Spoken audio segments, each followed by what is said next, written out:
Hello guys, tara, commission. At kung nakabot ka sa video na ito ay maraming salamat. Pwede mo siyang tapusin kung nagustuhan mo. Thank you. Pero bago yan, gusto ko lang magpasalamat nga pala sa isang client natin na nagpa-drawing. Bali, isang family portrait nga pala pinagawa niya. And sa mga oras na to, gumamit nga pala ako ng AI para mapagsama-sama na maayos ang kanilang mga picture. Halos inabot nga pala tayo ng ilang araw bago natin matapos tong piyesa ito, pero sulit yung nga pala yung pagkakagawa natin. At sobrang worth it nga pala yung pagod natin dito. Bali, ngayon nga lang pala tayo nakapag-drawing ng family portrait. Madalas kasing ginagawa ko ay puro solo portrait. At sobrang naka-challenge nga pala drawing na to, pero worth it yung pagod. And shoutout nga pala sa lahat ng ating mga solid followers dyan, ating mga nagko-comment, mga nag-share, mga nagre-react ng ating mga video at mga posts. Ganun din shoutout sa ating mga tala centers. Maraming salamat sa inyo. At sa part nito, pagkatapos ko maglagay ng spray sa ating drawing para hindi siya madaling kumupas, ito nga pala yung frame na aking binili. Bali yun nga pala yung paglalagay natin ng ating drawing. At pagkatapos ko ilagay yung drawing, bali ito nga pala yung pinaka-final result niya.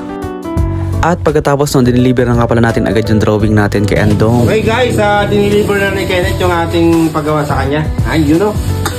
Oh lala. Guys, thank you. Maraming salamat. Batang-bata ako dyan. Solid na naman guys ang gawa ni Sir Kenneth. Family portrait. Hey! Yun guys, thank you sa nagpagawa. Thank you my friend. Love you. Love you too.